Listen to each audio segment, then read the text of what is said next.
শত বছরের ঐতিহ্যবাহী ধামরাইয়ের শ্রী শ্রী যশোমাধবের রথযাত্রা কাল বৈরী আবহাওয়ায় শেষ মুহূর্তের প্রস্তুতি কিছুটা সমস্যায় পড়লেও উৎসবকে ঘিরে উৎসাহের কমতি নেই সনাতন ধর্মাবলম্বীদের মাঝে।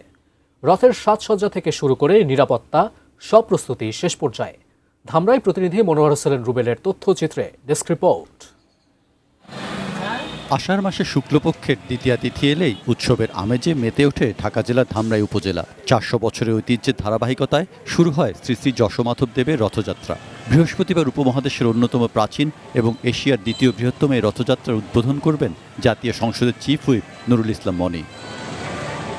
60 ফুট উঁচু কাঠের তৈরি রথটিকে ঘিরে এখন চলছে শেষ মুহূর্তের প্রস্তুতি।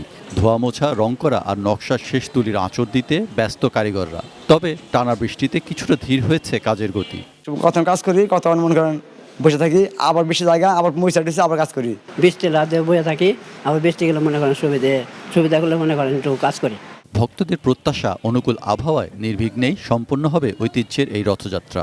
যদি বৃষ্টি বেশি হয় তাহলে তো ভক্তবৃন্দ আসবে না ওরকম, তাহলে ভক্তবৃন্দ যদি ওরকম ভাবে না আসে তাহলে আমাদের একটু আনন্দটা একটু কম হবে, এটাই আর কি। সেই বৃষ্টিটা না থাকলে মানে লোকের সমাগম বেশি হবে, আমাদের মেলা আরও সুন্দর হবে। আয়োজক কমিটির পাশাপাশি মাঠে রয়েছে উপজেলা প্রশাসন ও আইনশৃঙ্খলা বাহিনী সদস্যরা। নিরাপত্তা নিশ্চিত করতে বসানো হয়েছে সিসিটিভি ক্যামেরা। দায়িত্ব পালন করবেন শতাধিক স্বেচ্ছাসেবকও। প্রশাসন আমাদেরকে আশ্বস্ত করেছে যে অন্যবারের মতো আনন্দঘন পরিবেশে, উৎসবমুখর পরিবেশে আমরা আমাদের এই উৎসব পালন করব। লাখো দর্শনার্থীর নিরাপত্তা নিশ্চিতে প্রশাসন ও পুলিশ সমন্বিতভাবে কাজ করবে বলে জানিয়েছেন ঊর্ধ্বতন কর্মকর্তারা। আমরা এটাকে সুন্দরভাবে নিরাপত্তার সহিত সুশৃঙ্খলভাবে করার জন্য যা কিছু দরকার আমরা সমস্ত কার্যক্রম ইতিমধ্যে হাতে সম্পন্ন করেছি।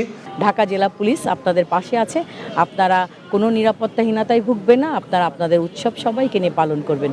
আগামী 16 জুলাই রথযাত্রার মধ্য দিয়ে শ্রী শ্রী যশোমাধব দেব যাবেন মাসির বাড়ি। 8 দিন পর 24 জুলাই উল্টো রথে নিজ গৃহে ফেরার মধ্য দিয়ে শেষ হবে ধর্মীয় আনুষ্ঠানিকতা।